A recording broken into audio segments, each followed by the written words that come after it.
السلام علیکم لسنرز، شروع کرتے ہیں آج کی سٹوریز اللہ کا بابرکت نام لے کر، جو انتہائی عالی رتبہ اور بہت جلیل القدر ہے۔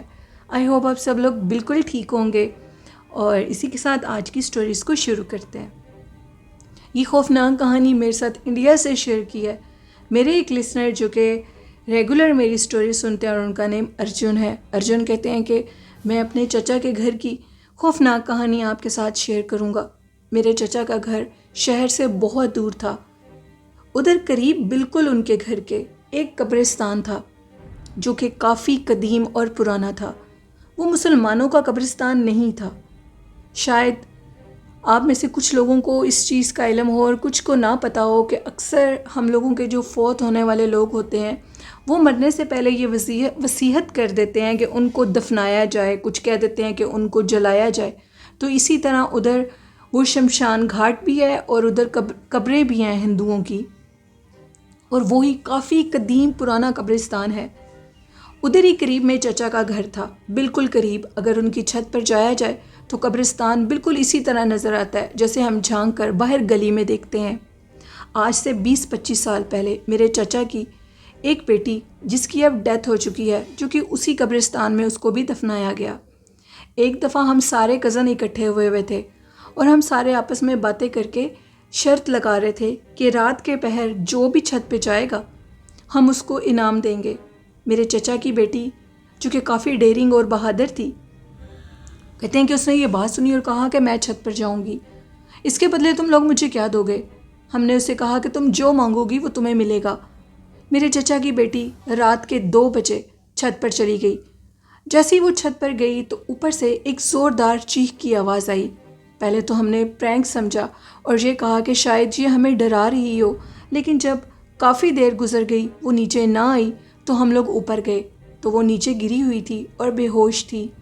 اس کو اٹھا کر نیچے لایا گیا۔ ہمیں خوب چچا سے چچی سے ڈانٹ پڑی، اس کے بہن بھائیوں کو بھی، مجھے بھی اور میرے چھوٹے بھائی کو بھی۔ خیر صبح تک وہ ہوش میں آئی، اور اس کے بعد اس کی طبیعت ٹھیک نہیں تھی، وہ کسی کو پہچان نہیں رہی تھی۔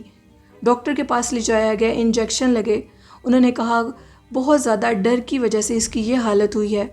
خیر کچھ دن کے بعد وہ نارمل روٹین پر آ گئی۔ ہم نے اس سے پوچھا کہ تم چیخی کیوں تھی؟ اس نے بتایا کہ میں جیسے ہی چھت پر گئی تو میں نے قبرستان کی طرف سے ایک خوفناک آواز سنی۔ مجھے لگا شاید گلی میں تم لوگ مجھے ڈرا رہے ہو۔ میں قبرستان والی سائڈ پر گئی تو اوپر سے کیا دیکھتی ہوں کہ قبرستان کے ایک درخت کے اوپر ایک لاش لٹک رہی ہے، جس کی گردن نہیں ہے۔ بس وہ دیکھنا ہی تھا کہ میں نیچے گری اور بے ہوش ہو گئی، اور اس کے بعد جب میری آنکھ کھلی تو میں نیچے تھی۔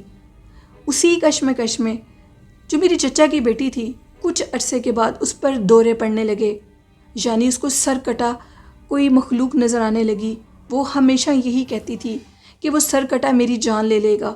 جب اس کو کسی تانترک کے پاس، کسی پنڈت کے پاس لے جایا گیا تو انہوں نے بتایا کہ بہت زیادہ سخت اور ظالم قسم کی مخلوق آپ کی بیٹی کے اوپر حاوی ہو چکی ہے، کیونکہ رات کے ٹائم اس نے اس کو دیکھ لیا تھا، اور جو بھی اس کو دیکھ لے وہ اس کو چھوڑتا نہیں ہے۔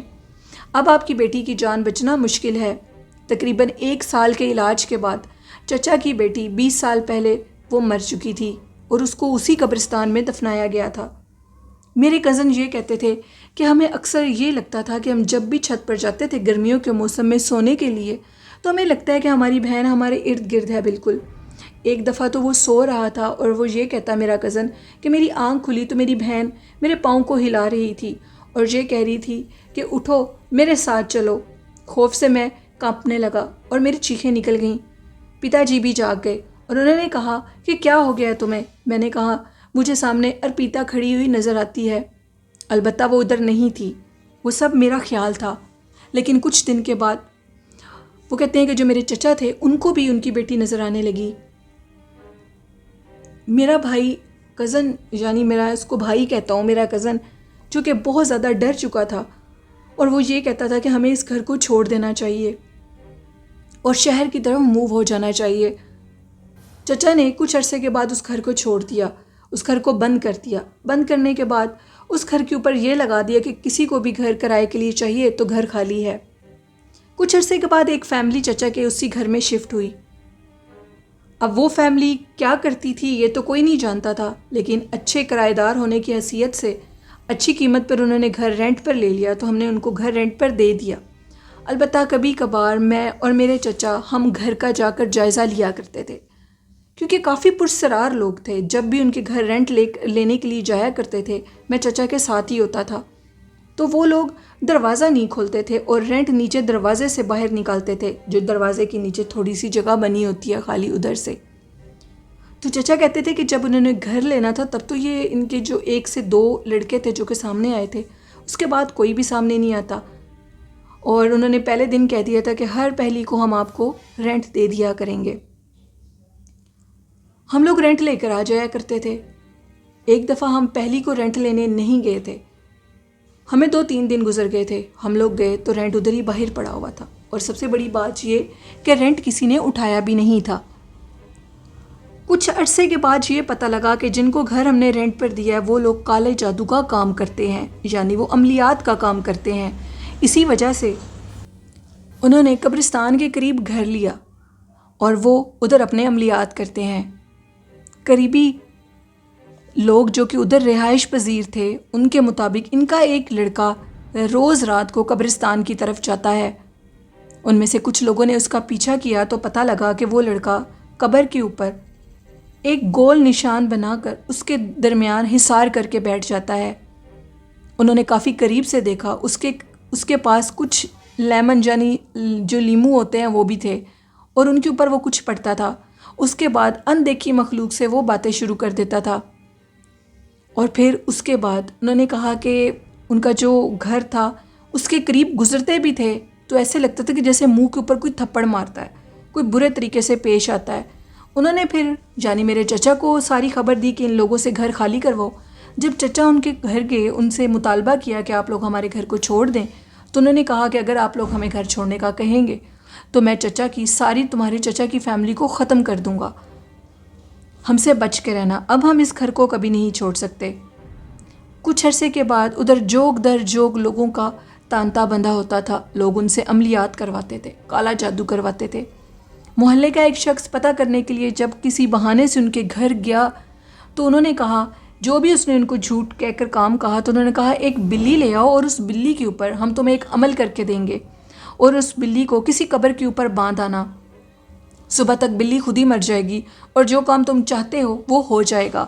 یہاں سے پتہ لگا کہ وہ کالے جادو کرنے والے لوگ ہیں، اس میں کوئی جھوٹ نہیں ہے۔ میرے چچا دوبارہ ان کے پاس گئے اور ان سے یہ کہا کہ اگر آپ لوگ یہ گھر خالی نہیں کرو گے تو ہم لوگ پولیس کو لے آئیں گے۔ بالآخر بات پولیس تک چلی گئی، بہت مشکل سے ان سے گھر خالی کروایا گیا۔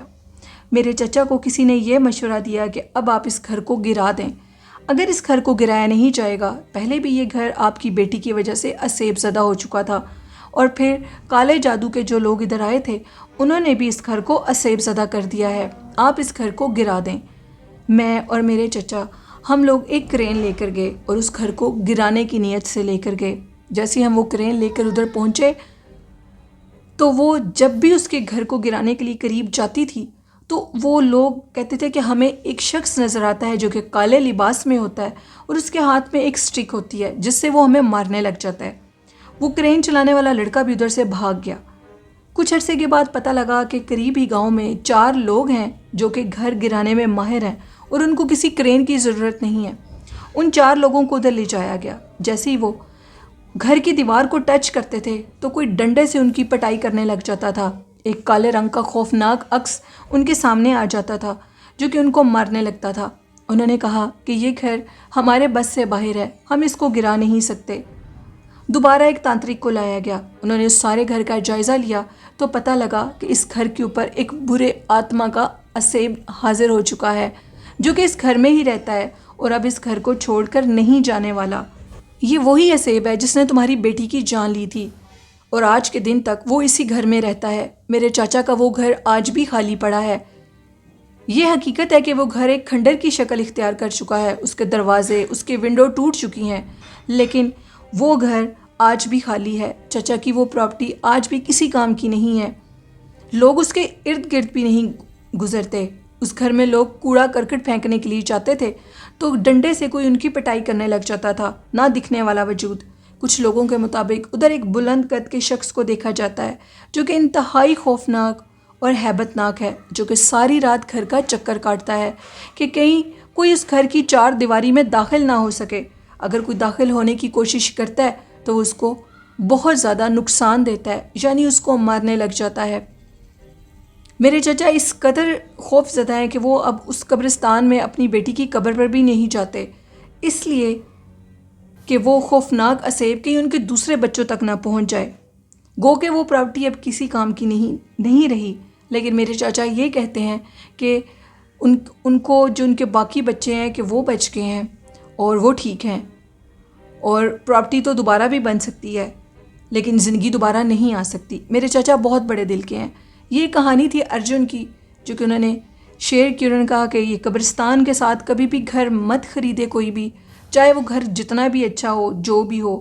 جو لوگ پہلے سے ادھر رہتے ہیں اور اگر ان کے رہنے کے بعد ادھر قبرستان بن گئے ہیں تو وہ ایک الگ بات ہے، لیکن اگر آپ لوگ گھر خرید رہے ہیں، رینٹ پر لے رہے ہیں اور وہ قبرستان کے ساتھ ہے یا اسی گلی میں قبرستان ہے، ان کے گھر کی بیک سائڈ پہ قبرستان ہے، تو کبھی مت لیں۔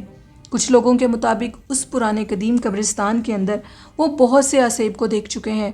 سرکٹی مخلوق کو بہت دفعہ لوگوں نے دیکھا ہے، کیونکہ وہ بہت قدیم شمشان گھاٹ اور قبرستان ہے جہاں پر اب لوگ اپنے مردوں کو دفناتے بھی نہیں ہیں اور نہ ہی ان کو وہاں پر وہ شمشان گھاٹ میں آگ لگاتے ہیں۔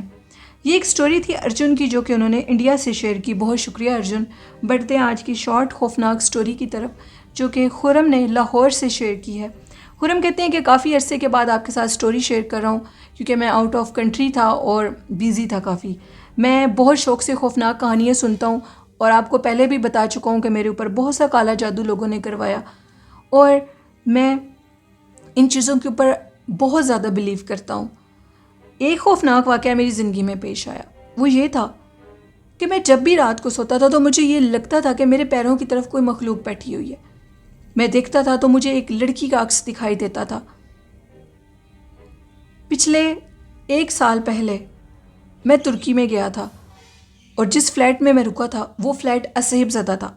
اس کے بعد ہی مجھے یہ فیل ہونے لگا تھا کہ میرے ساتھ کچھ اب نارمل ہو رہا ہے جو کہ ٹھیک نہیں ہے۔ کہتے ہیں کہ میں سو کر اٹھتا تھا تو مجھے لگتا تھا کہ میری جو بازو ان کے اوپر ناخنوں کے نشان ہیں، مجھے کوئی تکلیف اور اذیت دیتا تھا۔ ہوا اس طرح کہ میری جو مسز ہیں وہ میرے پاس بیٹھی ہوئی تھی تو ان کو میرے بازو، میں نے وائٹ ڈریس پہنا تھا، ان کو ادھر بلڈ کے نشان لگے ہوئے نظر آئے جبکہ مجھے کچھ بھی نہیں ہوا تھا۔ انہوں نے مجھے کہا کہ آپ دیکھیں آپ کی بازو پر کیا ہوا ہے، اور میں نے جب اپنا بازو دیکھا تو میرے بازو کے اوپر ناخنوں کے نشان تھے۔ پھر وہ واقعہ پیش آنے لگا کہ میں سویا ہوتا تھا تو کوئی عورت میرے پیروں کی طرف بیٹھی ہوتی تھی۔ دیکھتے دیکھتے میں بہت ویک ہو گیا اور میری طبیعت بہت زیادہ خراب ہو گئی۔ مولوی صاحب کے پاس گیا تو انہوں نے کہا کہ آپ کسی ایسی اسیب زدہ جگہ پر گئے تھے جہاں کسی پچھل پیری چڑیل کا بسیرا تھا، وہی آپ کو نقصان دے رہی ہے، تنگ کر رہی ہے۔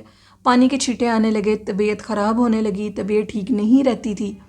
پھر انہوں نے میرا پراپر علاج کیا اور مجھے کہا کہ جب بھی شہر سے یا ملک سے باہر جاؤ تو حفاظتی تدابیر اپنے ساتھ کرو، جن سے میں نے پوچھا کہ وہ کیا ہو سکتی ہیں تو انہوں نے کہا کہ آیت الکرسی، چاروں کل اور درود شریف لکھ کر اپنے گلے میں ایک تعویذ کی صورت میں ڈال لو اور اللہ پاک تمہاری ہمیشہ حفاظت کرے گا۔ پھر میں نے اسی طرح کیا اور اب میں وہ حفاظتی چیزیں اپنے گلے میں ڈالتا ہوں اور مجھے پورا یقین ہے کہ اب مجھے کبھی بھی کچھ ایسا نہیں ہوگا۔